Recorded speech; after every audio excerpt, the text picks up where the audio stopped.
Pourquoi les femmes pardonnent le plus souvent l'infidélité, mais jamais les hommes? C'est à cette question que nous allons répondre dans cette vidéo, mais surtout évoquer les 3 raisons pour lesquelles certaines femmes se trouvent souvent obligées de pardonner l'infidélité. Après avoir regardé cette vidéo, elles sauront comment s'y prendre.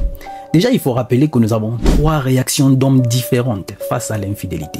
La première, c'est ceux qui pardonnent vraiment. Et là, il se remet en question en se disant, peut-être qu'il y a des choses que j'aurais dû faire, que je n'ai pas fait. Et en échangeant avec ma partenaire, je pourrais savoir où était le problème. Et on ira sur des nouvelles bases. Mais très peu d'hommes réagissent ainsi. La deuxième réaction, c'est ceux qui pardonnent sur le coup, mais se préparent à vous quitter. C'est-à-dire, il est tellement attaché à vous, il vous aime. Et l'acte d'infidélité l'a vraiment blessé. Et vous quitter, ça fera une double blessure. Donc pour ne pas vraiment souffrir longtemps, il préfère d'abord pardonner, le temps de se préparer psychologiquement à vous quitter. C'est la catégorie de personnes qui n'aiment pas perdre, qui n'aiment pas essuyer la honte. Ils pardonnent pour l'instant, mais plus tard, ils vous quittent. Et nous avons la 3e catégorie, c'est ceux qui ne pardonnent jamais. Vous avez posé cet acte d'infidélité, c'est terminé. Il met un terme à la relation. C'est un choix. Vous allez beau pleurer, demander pardon, chercher des gens de tous les côtés pour venir jouer à la médiation. C'est fini. Cette personne vous quitte. Contrairement à la femme, qui elle va pardonner et même parfois justifier l'infidélité de son homme. Comment? En cherchant déjà à savoir la femme avec qui son homme a été infidèle. Son homme l'a trompé. Chercher cette personne, trouver son numéro de téléphone, appeler, faire des messages, menacer, insulter, des statuts visés, s'attaquer à cette personne-là. Contrairement à l'homme, lui qui n'est pas dans cette bassesse-là, il n'a pas à s'attaquer à l'homme avec qui vous l'avez trompé. Ce n'est pas son souci. Il a affaire à vous. C'est vous sa partenaire, c'est vous sa femme, sa fiancée ou son épouse. Alors c'est avec vous qu'il a une liaison. C'est avec vous qu'il est en couple. C'est en vous qu'il a mis sa confiance. Vous venez de trahir cette confiance. Alors il s'en prend à vous. Il met un terme à la relation. Et puis il s'en va. Les femmes, elles, de leur côté, comme je l'ai dit, elles vont pardonner. Mais c'est un pardon qui cache derrière une vengeance. Parce que le souci derrière, c'est de se venger de cette femme avec qui son homme l'a trompé. Le but derrière, c'est de l'humilier, la rabaisser, qu'elle se sente comme étant un instrument sexuel dont son homme s'est tout simplement servi. Et il a laissé tomber. Vous verrez certains avec les statuts visés. On refuse expressément d'accepter que c'est lui le problème. Mais on pointe quelqu'un du doigt à qui on s'attaque pour justifier l'action qu'il vient de poser. Et la plupart réagissent souvent de cette façon-là. Et elles finissent par devenir des agents secrets de leur relation. Ça veut dire on surveille son homme, on fouille son téléphone, on surveille ses faits et gestes partout où il va. On engage même les gens de le surveiller ou de surveiller ces dernières si on les voit toujours ensemble. Et en réalité, vous n'êtes même plus en train de vivre votre relation. Vous courez maintenant après les autres. Vous avez perdu confiance en vous, perdu confiance en votre partenaire et même perdu confiance à la relation dans laquelle vous êtes. Mais à chaque fois qu'il y a l'action d'infidélité, vous êtes obligé de pardonner. C'est vrai, vous allez pleurer, mais il va demander pardon. Vous allez rester par la suite. Mais quand vous pleurez, vous ne pleurez pas parce que vous voulez partir, mais vous pleurez pour qu'on vous demande pardon, de manière à ce que plus tard, si on vous pose des questions, « Oh, moi, je voulais partir, mais c'est parce qu'il m'a demandé pardon, il m'a demandé de rester. » Non. La personne qui veut partir, même si on te demande 1000 pardons, ça ne changera rien. Cette personne partira. Mais c'est qu'en réalité, vous êtes déjà habitué à cette situation inconfortable dans laquelle, voilà, vous vous plaisez en réalité. Même si c'est pas un bonheur en tant que tel. Tu te retrouves à pardonner l'infidélité parce qu'on t'offre des cadeaux. On va t'offrir une montre, on va t'offrir une voiture, une maison. Et on s'essaie le plus souvent de ça. On met sur les statuts pour narguer celle avec qui on a été trompé. Voilà, il m'a offert ça, tout se passe bien entre nous. Vous n'êtes que les femmes du dehors. Il n'y a plus de l'amour. Tu es juste habitué à ce matériel-là qu'on t'offre. Voilà pourquoi vous verrez certaines femmes qui disent le plus souvent, il est mieux de pleurer dans une Ferrari à Dubaï ou à New York que de pleurer dans un taxi chez moi à Ouaga, à Abidjan, à Yaoundé ou à Libreville. C'est justement ce qu'on entend. Et c'est pourquoi on dit, si vous voulez savoir si quelqu'un sera un jour fidèle ou pas, attendez qu'il réussisse. Parce que le pauvre, il est dans son intérêt d'être fidèle. Parce que cette femme qui est avec lui, en réalité, c'est par amour. Ce n'est pas qu'on attend quelque chose de toi. Tu n'as quasiment rien. Donc, être infidèle dans cette situation de pauvreté, et tu ne t'aimes pas toi-même. Ceux qui ont déjà cette liberté financière sont capables, après qu'ils t'ont trompé, t'offrir quelque chose. Parce que dans leur tête, ils se disent de toutes les façons, après t'avoir offert ce cadeau, c'est bon, ça va arranger les choses. Mais quand un homme sait déjà qu'une fois il a été infidèle, tu pleures, il t'offre un cadeau, ça arrange les choses. Cette personne va forcément répéter. Est-ce qu'elle pardonne parce que c'est encore de l'amour, parce qu'elle croit encore à cette personne, parce qu'elle lui fait encore confiance? Non, pas du tout. Elle pardonne par rapport à ce qu'elle a en retour. Il y a 3 raisons pour lesquelles certaines femmes sont souvent obligées de pardonner l'infidélité. La première raison, c'est un souci de vengeance. De se venger de celle avec qui son mari l'a trompée. S'attaquer à cette personne. Enfin de laisser voir que c'est moi qui suis à la maison. Je ne te laisserai pas prendre ma place. Parce qu'entre femmes, il y a aussi ce souci d'orgueil, d'ego, de savoir que c'est une femme qui est venue prendre ma place. Alors qu'est-ce que je fais? Je fais tout pour garder ma position, quitte à pardonner l'infidélité. Parce que l'objectif, comme je l'ai dit, c'est d'humilier celle qui est dehors. Il va juste t'amener dans des hôtels, il sera avec toi la journée, il dormira jamais dehors, il sera avec moi à la maison. On lance des pics, des statues visées à cette personne. Quand on la voit, on l'insulte parfois, ça va même aux mains. Mais l'objectif, c'est de quoi? C'est de garder sa position. On est prêt à tout pardonner. Mais ce n'est pas tant un vrai pardon, mais c'est un pardon en réalité qui cache une vengeance pour la personne qui est à l'extérieur.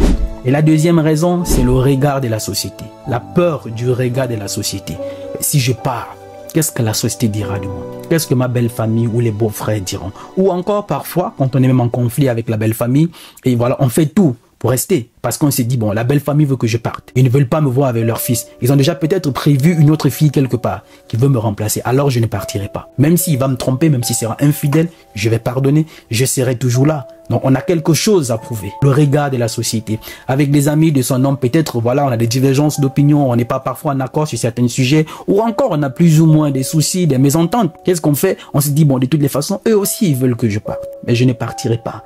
Peu importe ce qu'il va faire, moi je suis là. La peur du regard de la société. Alors on reste là. Et c'est justement ce genre de femmes que vous voyez, on dit souvent les femmes résilientes, courageuses. Les femmes dont on dit tout le monde prend pour exemple. Vous voyez pas celle-là? Son mari a fait ça, a fait ça, a fait ça. Elle est toujours là. Son mari lui a fait ça, elle est toujours là. Voilà les femmes qui peuvent durer au foyer. Voilà les femmes, voilà les femmes. Tout le monde prend pour exemple. Mais il y a une question fondamentale qu'il faudrait se poser. Est-ce qu'elle est vraiment heureuse?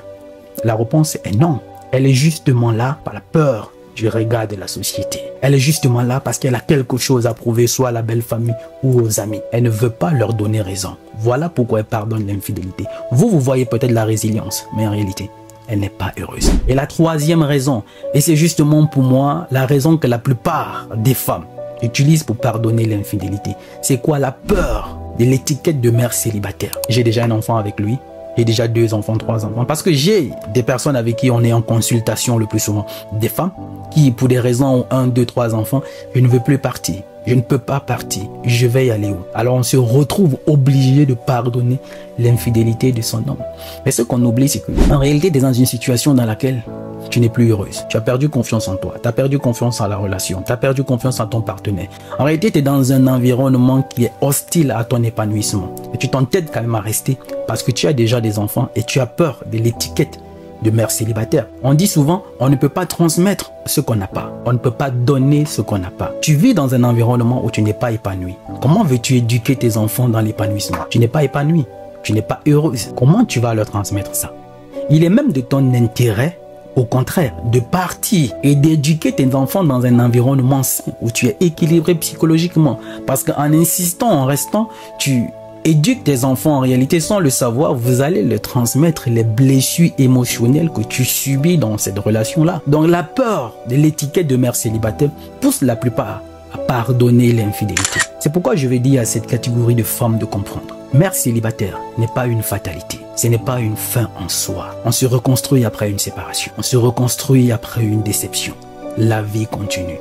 Mère célibataire, pour moi, personnellement, signifie femme forte. Oui, femme forte parce que tu as tout simplement fait confiance à la mauvaise personne. Et entrer dans ta vie, à laisser un enfant et est parti. Oui, tu es une femme forte parce que tu joues le rôle du père et de la mère. Alors, mère célibataire n'est pas une fatalité. N'aie pas peur de ces titres pour continuer à subir ce que tu subis et pardonner en réalité ce qui est en train de te tuer à petit feu. Et contrairement aux hommes, l'homme ne pardonnera pas l'infidélité parce qu'il veut se venger de l'homme avec qui tu l'as trompé. Il n'en a rien à foutre de cet homme-là. Vous allez remarquer que quand 2 hommes même se croisent sur une fille, qu'est-ce qu'ils font? Ils tournent le dos, ils s'en vont. Au contraire, on se moque de toi. C'est toi en réalité qui deviens ridicule. Mais quand 2 femmes se trouvent par rapport à un homme, elles vont forcément s'attaquer entre elles. Et c'est justement où se situe la différence. L'homme ne va pas supporter l'infidélité parce qu'il a quelque chose à prouver à ta famille, aux frères qui ne l'aiment pas, à tes copines qui ne l'aiment pas. Il est obligé de supporter ce que tu fais. Non. Certains hommes ont de l'ego que si tu as pu le faire, c'est un choix. C'est qu'il y a eu une certaine attirance pour cette personne pour que tu puisses en arriver là. Et certains hommes aussi ne pardonneront pas l'infidélité par rapport à l'enfant. Il y a des hommes qui ont quitté les femmes qui avaient 2, 3, 4 enfants Voilà, une fois qu'il a constaté l'infidélité et ils sont partis. Et c'est justement où parfois certaines femmes manquent de sagesse. Par souci de vengeance, on raconte la mauvaise version de l'histoire à l'enfant. On fait passer papa pour la mauvaise personne chez l'enfant. Mais c'est juste comment le père de son côté, parfois, il garde le silence. Il n'a pas envie de dire la vérité aux enfants, pour ne pas que les enfants aient une mauvaise image de leur mère. Nombreux sont des papas aujourd'hui qui sont détestés par leurs enfants, mais qui préfèrent garder l'étiquette de mauvais papa parce qu'ils ne veulent pas dire la vérité aux enfants afin de briser l'amour, l'attachement que les enfants ont envers leur mère. Mais certaines femmes, par manque de sagesse, au lieu de se taire, font passer le père pour la mauvaise personne. En quelque sorte, elles racontent la mauvaise version de l'histoire. Alors pour terminer, je dirais tout simplement qu'on n'est pas fidèle à une personne. On est fidèle à ses principes et à ses valeurs. Il faut déjà les avoir. Donc si vous n'avez pas de valeurs, vous n'avez pas de principes. C'est normal que vous vivez de façon errante. Quelqu'un, par exemple, si l'infidélité ne fait pas partie de ses valeurs et de ses principes, ne sera pas infidèle, ne posera pas des actions d'infidélité et en retour ne supportera pas qu'on lui soit infidèle. C'est pas tant qu'il est fidèle à la personne avec qui il est en couple, c'est qu'il est d'abord lui fidèle à ses principes et à ses valeurs. Et c'est justement ce qui fait la différence et qui répond à cette question. Pourquoi la femme pardonne facilement l'infidélité contrairement aux hommes? Pour plus de conseils, abonne-toi et écris-moi sur Instagram. Il n'est jamais trop tard pour recommencer. Parce que le rêve n'a pas de date d'expiration. Je suis Roland Kambal, ton frère. Salut.